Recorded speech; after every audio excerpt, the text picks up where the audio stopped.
"Happy birthday!" they shouted. My wife, my two kids, smiling like it was any other morning. Cake on the counter, streamers clinging to the ceiling fan, balloons tied with trembling hands. Then she handed me a box. Inside, a bus ticket. One way, out of state. She smiled too wide. "It's time," she said softly, like she was giving me a gift. "Time for you to leave, so we can start new lives. With my boyfriend." She looked proud. "Rich boyfriend," she added, like that mattered. I stared at the ticket, felt the silence pool behind my ribs. The kids looked anywhere but at me. I folded the paper, put it back in the box, and thanked them. Then I left, not because they told me to, but because I needed time to plan. They thought I didn't know, thought I was too slow, too passive, too drained from years of work and silence and compromise to notice how they'd slipped away behind my back. But I knew. I knew long before the ticket. The late-night texts when she thought I was asleep, the laughter in the bathroom with the door shut, the new phone she kept tucked between couch cushions. I watched it all with a kind of quiet detachment, like a man watching his own house slowly flood, knowing no one was coming to help. I heard his name once, Elliot. He drove a Tesla, wore Italian shoes, told her she deserved more, and she believed him. So did the kids. They didn't call me Dad that morning, not once. I didn't use the ticket. I kept it, pinned it above the bed in the motel room I rented on the edge of town. Every night, I stared at it, memorized the departure time, watched buses pull out without me. In the morning, I made calls, not to them, to people they didn't know I knew. I dug into Elliot, his real name, his company, his past lawsuits. Turns out, money makes you arrogant. It doesn't make you careful. He had a record in another state, financial abuse, 2 non-disclosure agreements, a bankruptcy buried under a new LLC. I printed everything, bound it neatly.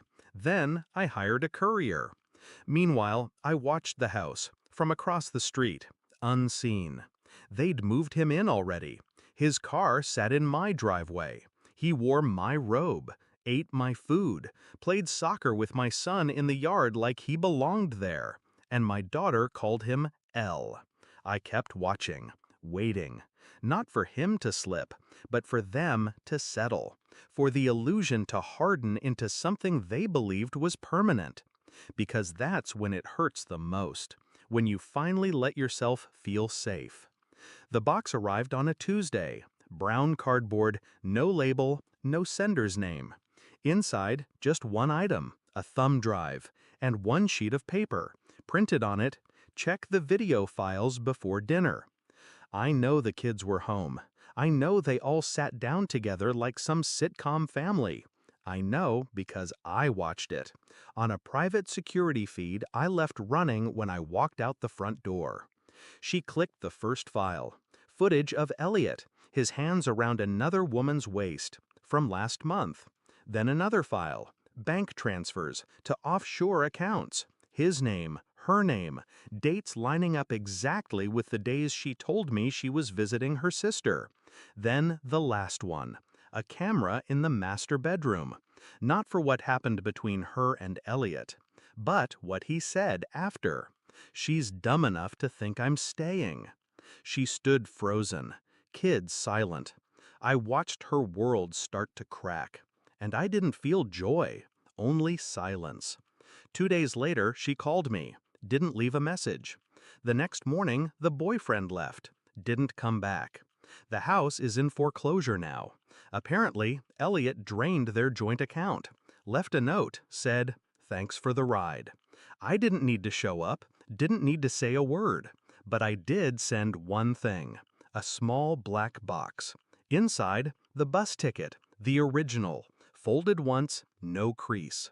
Underneath it, a note in my handwriting, "Should have been yours." She called again, then again. Eventually, she stopped. I never went back, Didn't reclaim the house, didn't fight for custody, didn't explain. Some things deserve to be left in ash. Now I wake up every morning without waiting for betrayal. I drink my coffee in silence. No birthdays, no fake gifts. Just the truth and freedom. They gave me a one-way ticket out of their lives. I gave them a destination they'd never come back from.